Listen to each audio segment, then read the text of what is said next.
My name is Zach Trowbridge, and this is my 20% time presentation. Today I'm going to be talking about the technological and tactical advances across three wars: the Revolutionary War, World War I, and World War II, and how these advancements changed how the war was fought. And now let's begin with the Revolutionary War. First, let's talk about the weapons of the Revolutionary War. To begin with, the musket. It was a standard weapon for every infantry soldier. It was a smooth-bore rifle, which means that when the musket ball, a tiny metal pellet, was shot, it would bounce around in the long barrel, and when it came out, it would come out at different angles nearly every time, which made it very inaccurate past 75 yards. In addition to this, it had a very long loading process, which equaled out to about 30 seconds, one shot, for a very well-trained soldier. Typically, the musket would have a bayonet attached to the end of it, which was used after firing a couple shots to charge into the enemy. To continue with, the saber, or type of short sword, commonly carried by officers and dragoons, which were horsemen. Officers would carry them because it would mark them as a high-ranking individual to the soldiers that they were leading. Dragoons would use them because it was helpful in the case of a charge where they would need a melee weapon to defeat the enemy. Next, let's talk about the Revolutionary War artillery. First, the cannon, which is a standard artillery piece for any army. It was smooth-bore, muzzle-loading. It was usually used on ships, but a good deal on land as well. It was either cast of iron or bronze. Bronze, since it was lighter, was much more mobile but much less powerful. Since iron was heavier, it was much less mobile but much more powerful because it could withstand a bigger gunpowder charge. It fired cannonballs, grape shot, chain shot, or hot shot. Cannonballs were all-around ammunition. Grape shot were good against infantry. Chain shot was good for demassing enemy ships, and hot shot was very good at destroying enemy ships' hulls. There was a variation called the galloper, which had much bigger wheels and made them, in theory, much easier and more mobile. In practice, however, it wasn't nearly as mobile as hoped because you still needed horses to move it around. Another piece of Revolutionary War artillery was the mortar. It pointed upwards and had a fixed elevation at 45 degrees and could be rotated to aim direction-wise. To alter the distance, you would use gunpowder charges. More gunpowder equaled farther distance. Less gunpowder equaled shorter distance. To continue with, the howitzer. The howitzer was much like the cannon, and it fired explosive charges and had a much shorter barrel. It had a shorter barrel because you would use less gunpowder to expel the charge. This is because if you had a long barrel and a lot of gunpowder, the charge would explode inside the howitzer, rendering it useless. In the beginning, charges were made of hollow wooden balls that were half full of gunpowder, which in theory, when it made contact with the ground, would ignite the gunpowder from friction and explode the charge. In practice, however, this worked only half the time. Throughout the war, the howitzer became more and more reliable. Let's continue with the tactics of the Revolutionary War. In the Revolutionary War, Napoleonic warfare was practiced. Infantry would perform line battles. This is where a lot of soldiers would stand in a line and fire simultaneously, then reload and fire again. This would compensate for the inaccuracy of the musket because all these shots being fired, some of them are bound to hit. Soldiers would do this a couple of times and charge at the enemy with their bayonet fixed to their musket. If a unit needed a turn, they would wheel the entire unit around at the same time instead of simply turning a single man. Then they would march together to their destination. In Napoleonic warfare, cavalry played the important role of charging into the enemy to disrupt their formation and their retreating so your infantry could shoot them while they are disorganized. To counteract this, infantry formed a square formation to prevent the horses from running among them. During this entire time, any artillery in the battlefield would be bombarding the enemy. If infantry charges the cannon, that is when the cannon would use grape shot, which is similar to a giant shotgun. No matter who you are, you wanted to have the high ground in a land battle. In terms of navy battles, ships would normally try to wheel around to get the most cannons facing the enemy as possible. Sometimes they would fire chain shot to destroy their mass. From land forts, they might target ships with chain shot or hot shot to destroy the ship. Now let's talk about World War I weapons and tactics. To begin with, the weapons. There were standard infantry rifles that had metal cartridges that would hold the rounds. It was bolt action, which means it had a lever that you pull back and push back into place to chamber the round into place to be fired.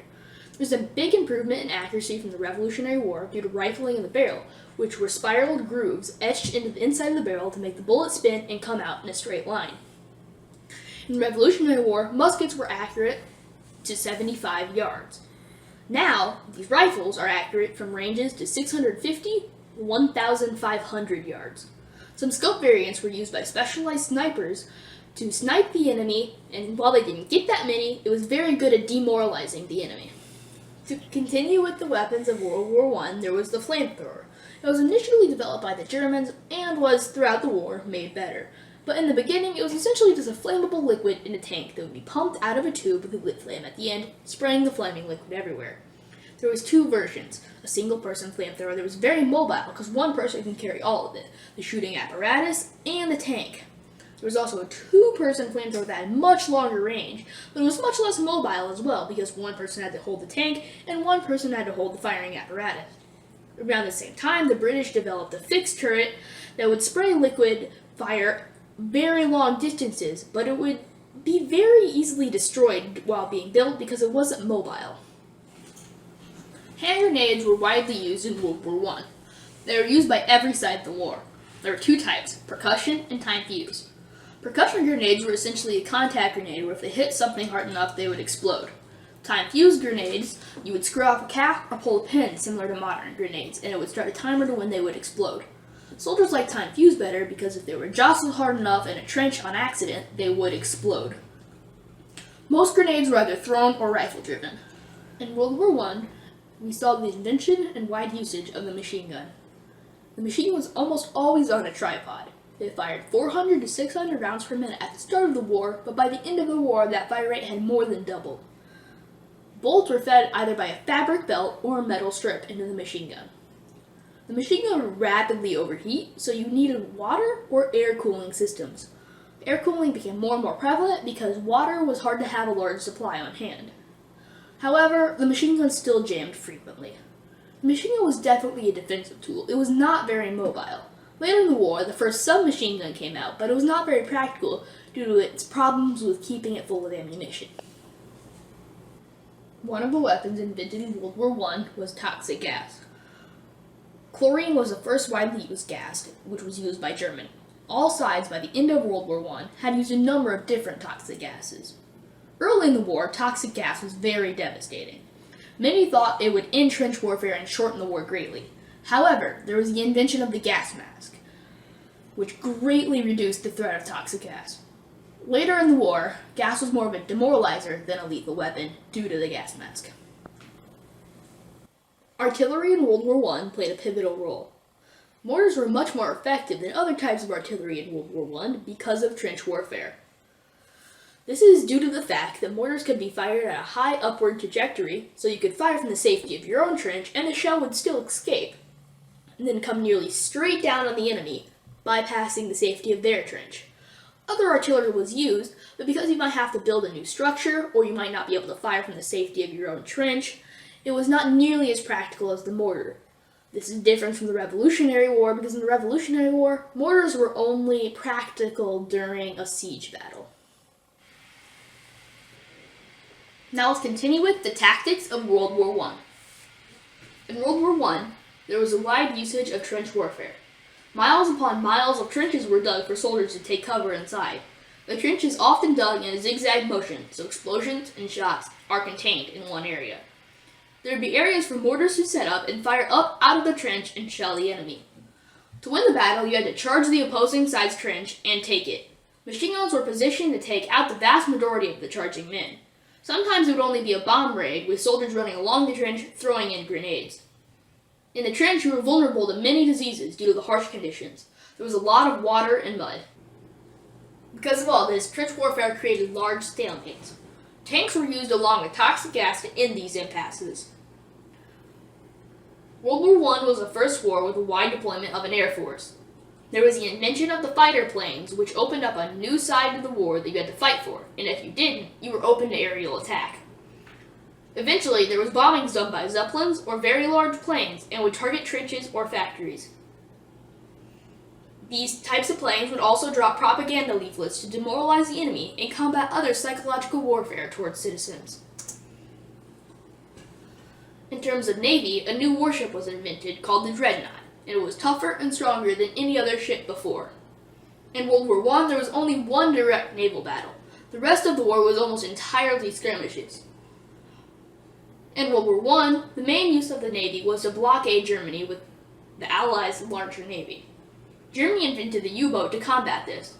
It was very stealthy and very effective at threatening the blockade.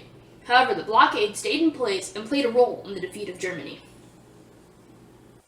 Now let's continue with World War II weapons and tactics. To begin with, one of the main weapons, infantry rifles. Most rifles at this time were still bolt action. This was one of the first wars where guns were specialized to their role, however. Many were specialized to urban combat or the Pacific Front. Also in this time, the first semi-automatic rifle was introduced by America, the M1 Garand. It had a clip, not a magazine, and it had a very fast fire rate due to the fact you could shoot it as fast as you could pull the trigger. It was a big improvement over bolt action because the bullets were just about as powerful and you could shoot way more of them way faster. One of the major inventions in World War II in terms of weaponry was the invention of the assault rifle. The first true assault rifle was made and majorly deployed by Nazi Germany. This rifle was the STG-44. It was compact in size, so it was good for urban combat. In addition to this, soldiers could select either semi or fully automatic fire. The STG-44 had decent range and could maintain a steady stream of fire. The STG-44 was magazine loaded, so it had quick reload time. One weapon, the submachine gun, was widely used by many countries during World War II, especially the Soviet Union. The Soviet Union liked it because they used it in urban combat a lot. The submachine gun was most helpful in urban combat where its short range didn't matter that much and its high rate of fire was very helpful. The submachine gun also had a magazine which allowed for fast reloads. Another major weapon of World War II were the grenades. Grenades had become part of a standard infantryman's gear in World War II. Grenades were still either percussion or time fuse, but more time fuse grenades are being used now. With time fuse, many countries are beginning to gravitate towards pin grenades more than screw-off cap grenades. A new type of grenade called fragmentation grenades threw speeding shards of metal when it detonated. One weapon that saw great improvements in World War II was the machine gun. Its fire rate had increased along with greater reliability and it had less jams as well. Some variants of the machine gun were made to be used as a portable assault weapon. These were light machine guns that could be carried by infantrymen into an offensive battle. Heavy machine guns were more stationary and were used offensively like nearly all machine guns in World War I. Artillery played a major role in World War II. It was becoming increasingly effective throughout the war. Mortars had become more mobile and some infantry units carried them into the battle along with the rifle. Mortars were used mostly as a quick response to enemy or to support other infantrymen. Field artillery was normally stationary, but was good to repel a counterattack, soften up enemy lines, or just provide support to the front line. Big artillery, while very devastating, was usually impractical due to it taking a long time to get combat ready. Now let's end with World War II tactics. There were two theaters of World War II, the Pacific Theater and the European Theater. The Pacific Theater was fought on a chain of islands where navy and amphibious assaults were very important. The European theater had more urban combat and navy was a bit less important. In World War II, infantrymen are much more mobile than in World War I since trench warfare was not used. Tanks played a very large role in World War II and can either be independent from infantry or support them. Infantry had very advanced weapons compared to World War I, especially the Germans. With all this new technology, a new type of warfare was invented by Germany called Blitzkrieg. This is where you very quickly attack the weakest spot of your enemy with all you've got. Advanced transportation allowed for infantry to be sent to any battle quickly by way of land, air, or sea. Navy played a critical role in the Pacific Theater where half the war was defeating the other side's navy. Also, Navy in the Pacific would shell islands and get infantry onto the island. In the European theater, Navy was more about blockading ports and protecting and destroying supply ships. In World War II, fighters were greatly improved from World War I, and they would be sent with bombers to protect them as the bombers destroyed strategic targets like factories, infantry, or tanks. Battlefield technology has come a long way since the Revolutionary War. Advancements in transportation and weaponry is the main driving force that dictates how soldiers fight these wars. Finally, while it is an interesting subject, it is important to remember that war is a horrific thing and that people who fight for you are very brave and deserve all of our thanks. Thank you for watching.